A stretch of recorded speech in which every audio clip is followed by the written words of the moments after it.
Welcome back to the Planet Doug podcast. And if you've been listening to these podcasts in order, you know that in the last couple of days I was struggling mightily with trying to get an e-visa for Indonesia. And I think in this next post, I left all of my problems with the e-visa behind and my focus shifted back to the world of technology. And of course, the world of technology is equally problematic for me because I had been using a MacBook computer and that MacBook had died while I was in Port Dickson. And I was dealing with that at the same time. And I believe I talk about that quite a bit in this journal entry, ways I can get back up and running as a YouTuber. So I'm continuing with reading the written journal posts that I made in Port Dickson and here in Sumatra. And this is a journal entry that I wrote on Friday, October 18th, 2024. Started writing at 8:12 in the morning, and I was at the Paklang Kopitiam, sitting at table 18 in Port Dickson, Malaysia. That was my regular table at the Kopitiam. Title of the post, Journal Post, Figuring Out How to Use the VivoBook and Other Struggles. I am back at the Paklang Kopitiam. Normally, I come here when I need to upload videos. I can use the excellent mobile internet signal here, and I can use their Wi-Fi. Both work well. But this morning, I don't have any videos to upload. I came here today mainly because I wanted to test the Asus VivoBook laptop that my friend Lim offered to give me. In my initial testing, I didn't think it would be suitable. It was far too slow, and it wasn't even able to load DaVinci Resolve, let alone edit videos. I wasn't even able to play videos from my GoPros because the VivoBook doesn't have the codecs to even play H.265 videos. However, I decided to break it out again yesterday and put it through its paces and see if there is some way I can use it. The first thing I did was delete some programs that were clogging up the system. Lim's sons use this laptop mainly for gaming, and there were some games from some platform called Riot still on the laptop. I don't think it mattered that these games were on the computer, but they all seemed to load into memory when I turned on the laptop, and it took forever.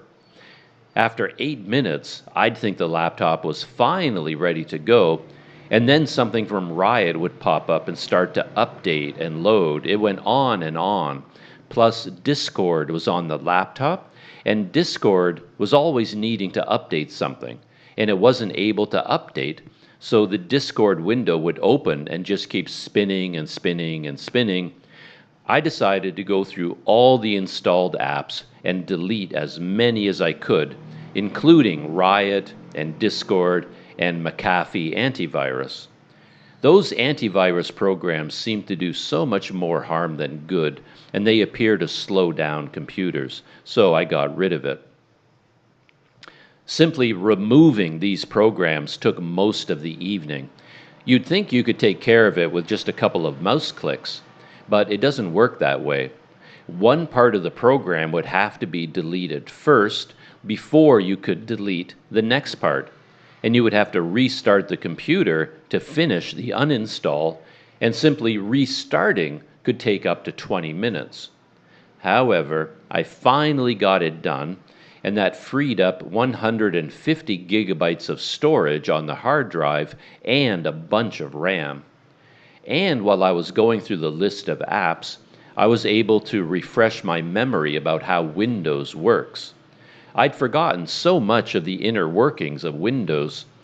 For example, I didn't even know how to navigate the system settings and check on storage and RAM usage and CPU usage, etc. But it all started to come back to me quickly once I got into it.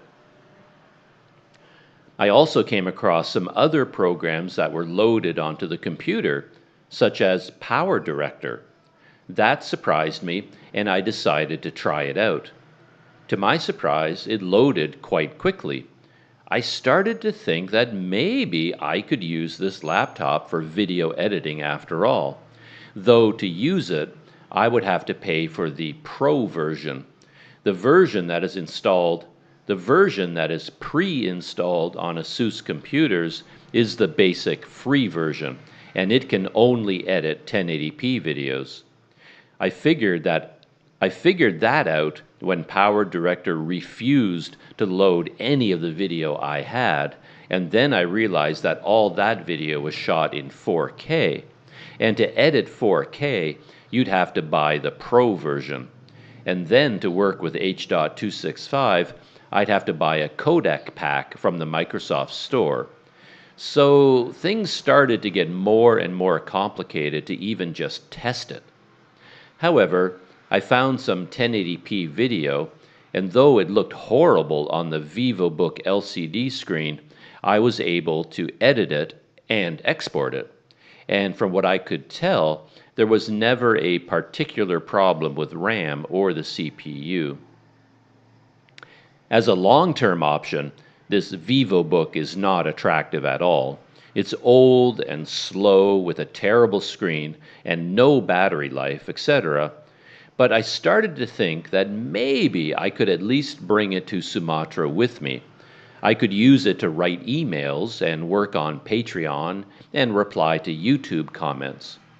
It might be more convenient to use a laptop than this tablet and Bluetooth keyboard combination. Anyway, that is a very long story just to say that I brought the VivoBook to Paklang so that I can play around with it for a few minutes while connected to fast Wi-Fi. That could give me a better idea if it would be worth investing time in trying to get it set up and usable. When I was working on it before, I had it connected to the hotspot on my phone, and that internet connection is very slow. The one big problem, and the one thing that keeps me from making up my mind, is that even after deleting all these programs and freeing up all that memory, the startup time is very long. I timed it yesterday, and it took 8 minutes just for the laptop to turn on. And when I was trying to surf the internet, the laptop would simply stop working for a while and then start again. Weird things would happen all the time, and it feels like over time it would get very annoying. And there's no point dragging it all over Sumatra if I have to fight with it constantly.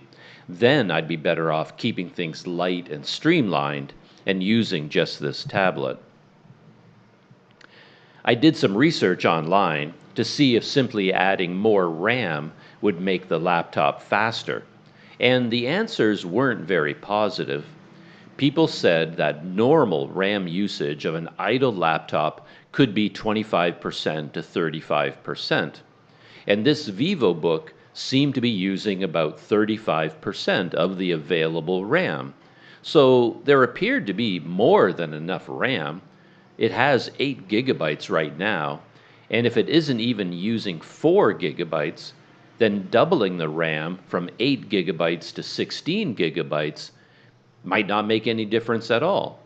Anyway, I've had so many problems with technology, I'm hesitant to fold another big problem into my life right now. I mentioned the other day that I was worried about a package that was being shipped from the Netherlands. It was scheduled to arrive on October 8th, I think, and as of yesterday morning, it still hadn't arrived, and there was no clear indication of where it was. The last tracking was on October 3rd, and it said something about how the package had crossed the border, but it didn't say which border, so I didn't know if the package was still in Europe or had arrived in Malaysia. But everything changed very quickly. I checked the online tracking website, and there was a sudden flurry of updates saying that the package had arrived in Malaysia, was being examined by customs, had been released by customs, and was on its way to its addressee. And almost before I'd finished reading those new updates, there was a knock on my door, and the housekeeper for this house handed me the package. It had arrived. The most important item in this package was a rain cover for my trailer. On my last couple of bike rides, I started putting the rain cover on the trailer every day, not just when it was raining. It was nice to have the cover protecting the trailer itself from sunlight, dust, dirt, and tar. I never found the rain cover was very good at actually keeping out the rain, but maybe this new rain cover has been updated and is more waterproof. I remember the first time I used that rain cover in a heavy rain, it was a disaster. The problem I figured out is that the trailer itself is generally wide and flat, and the rain pooled in the middle of the trailer. And since the rain was just sitting on top of the trailer in a big puddle, it seeped through the rain cover and everything got soaked inside. After that, I made sure to pack the trailer in such a way that I created a central peak, like the top of a house. I used my rolled-up sleeping pad to do that. I shoved it into the trailer right down the middle, and it created a V shape at the top. The idea is that now the rain will run down the rain cover and drain off the sides rather than pooling on the top. That worked better. It's a bit ridiculous, but I also put a waterproof tarp underneath the rain cover. The thing is that these days every company tries so hard to make everything lighter. Therefore, instead of just making a rain cover out of waterproof plastic, they make the cover out of a light fabric and add a waterproof coating. And that coating generally works in a marginal way. It will repel water a little bit, but then that water has to run off in droplets. Any water that stays in place will still soak through. Plus, the waterproof coating degrades very quickly and flakes off. It would be better to just make rain covers out of actual waterproof material, but that would make it heavier, I guess. When I ordered the rain cover, I also ordered a couple of spacers for the wheel axles, and I ordered the new version of the safety link. One problem with the design of the Cyclone trailer is that the removable wheels have a little bit of play in the axles. Therefore, if you ride down rough roads or gravel roads, the wheels rattle. It's annoying. It would be nice if these spacers kept it tight enough to reduce the rattling, but they don't. And I'm not sure about this new safety cable. The old one was a problem. It was made out of braided cable, and the cable itself frayed. Needle-sharp pieces of wire stuck out from this cable all over the place, yourself in the fingers and hands. It was super painful. Perhaps they realized the design flaw because this new safety cable is made of a different material. Perhaps it will loosen up a bit over time.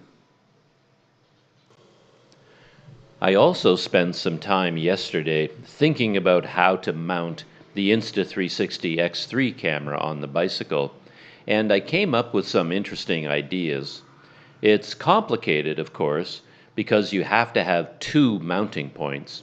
You have to have a place to attach the base of the invisible selfie stick, and then you have to have some kind of clamp holding the stick somewhere along its length, and both have to be adjustable. It's not ideal, perhaps, but one way to do this is to clamp my ram mount gear onto the pannier racks, and then I thought I could take one of the GoPro adhesive mounts and stick it to the top of the rack. And I could put a tripod ball head onto one of the GoPro buckle mounts. I played around with this and it seemed like it might just work. However, I'm concerned that the adhesive buckle mount won't be strong enough in the long term, and there will be play in it. And then I realized that I could drill a hole into the surface of the pannier rack and stick a tripod screw mount through it. That would be about as solid as it's possible to get. But to do that, I have to figure out where I want those holes drilled, and then I have to find a shop that can drill them. I might work on that today. In terms of pop culture, I just started watching a new show that I'm enjoying very much. It has a terrible name, The Bastard Son and the Devil Himself. Despite the terrible name, it is an enjoyable show so far. It has elements of so many other shows that I've enjoyed. The story is based on witches in modern-day UK and Europe. It has some Harry Potter vibes in that the witches have powers but live among what they call fanes. Fanes are essentially what Harry Potter would call muggles. And there is a super powerful evil witch that everyone is afraid of and everyone is fighting. And the young hero of the show, the bastard son, has been prophesied to be the one person who can defeat the evil witch. The bastard son is essentially Harry Potter, and he is fighting their version of Voldemort. There are two classes of witches. In theory, the true-born witches are the good witches, and the blood witches are the bad ones, and that also lines up with the Harry Potter universe. There's also this idea that witches come of age on their 17th birthday, and they learn what their special power or magical specialty will be. This is something I've seen in many TV shows. It's always fun to see these teenagers talking about what their powers might be, and then being surprised, happy, or disappointed when they finally get their powers. This was a big part of the movie Encanto, for example. It's also the main plot device of the British show Extraordinary, and there have been others.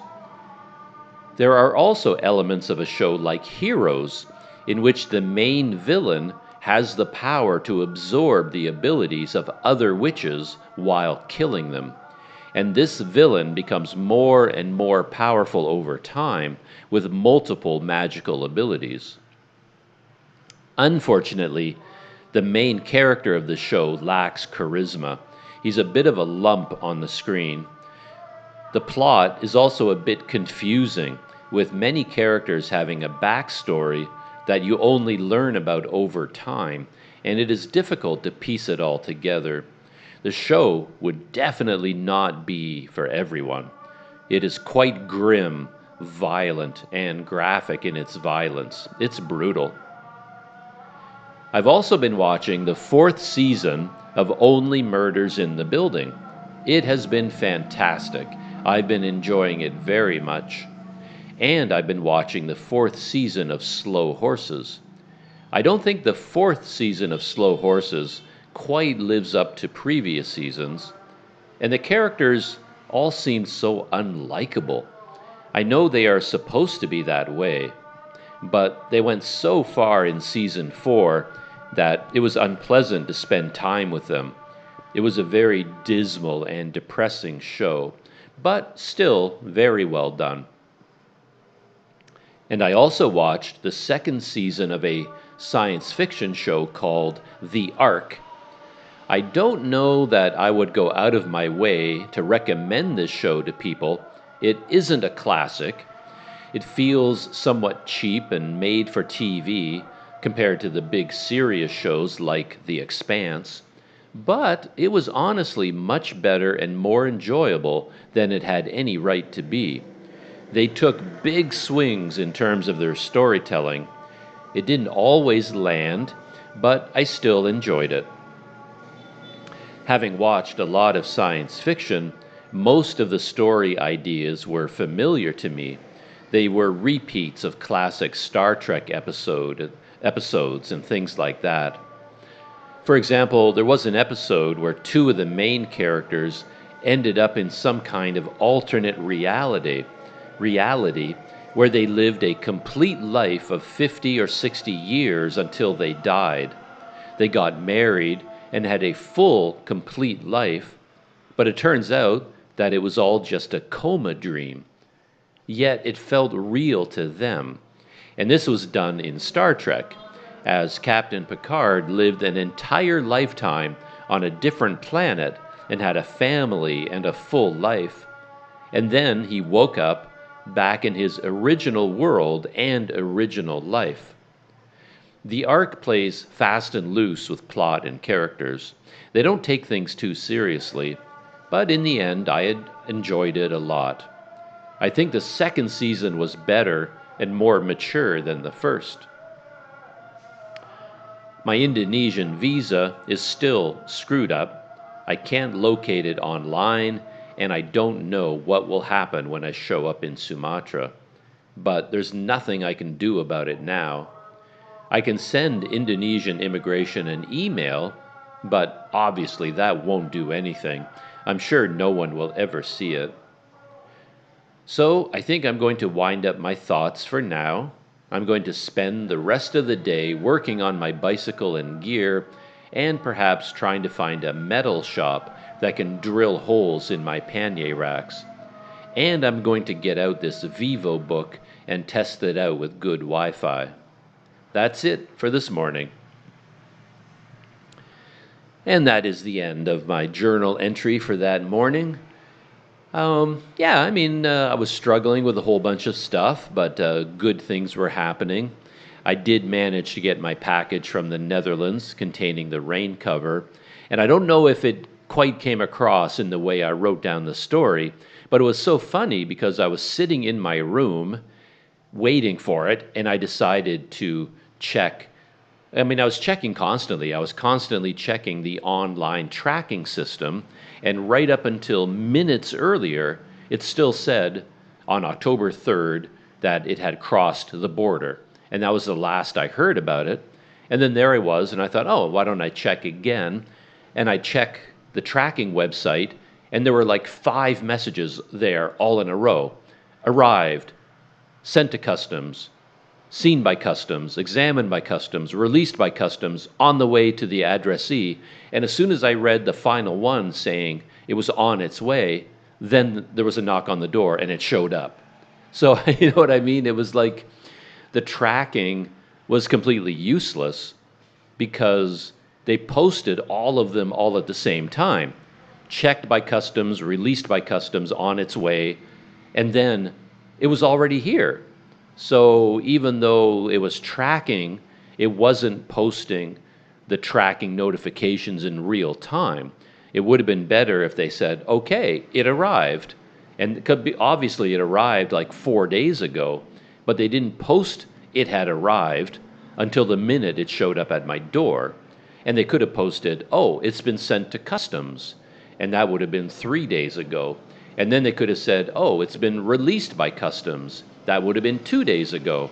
And then they could have said, it's on its way 1 day ago. And then the next day it arrived. But instead of doing that, I got all 5 notifications at the same time as the package arrived. So they were all pointless and useless. Anyway, that was just another example of the modern world making no sense at all, which I find quite puzzling, but also quite comical at the same time. So, yeah, and I talked a lot about some of the shows that I've been watching. In my old BTS videos, I had one section of my behind-the-scenes video I called the Pop Culture Roundup, and I would talk about all the TV shows and movies and podcasts that I had been watching or listening to. And anyway, I guess I was in the mood to reinstate that, and I talked a little bit about some of the shows that I was watching. And one of the shows, by the way, ties in with what I'm doing right now, which is recording my journal in an audio format, because the show Only Murders in the Building, the plot device for that whole show is that the main characters have a true crime murder podcast.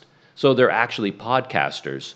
So in the show, you see them investigating a murder, but they're always taking out microphones and smartphones, and they're recording audio everywhere they go. And then they sit down in front of a informal studio setup and they record the podcast, things like that. So it has all these podcasting audio recording elements in the show that are lots of fun. And that got me thinking how great it would be to record audio for Patreon. So that's watching Only Murders in the Building season 4 was one of the reasons I got so excited about doing audio for Planet Doug Patreon. So yeah, it's all coming together. It's all tying together nicely. So that's it. I'm going to move on to the next journal entry in my life and record that. Thanks for hanging out with me and listening to my stories, and I hope to see you back here for the next one. See you then.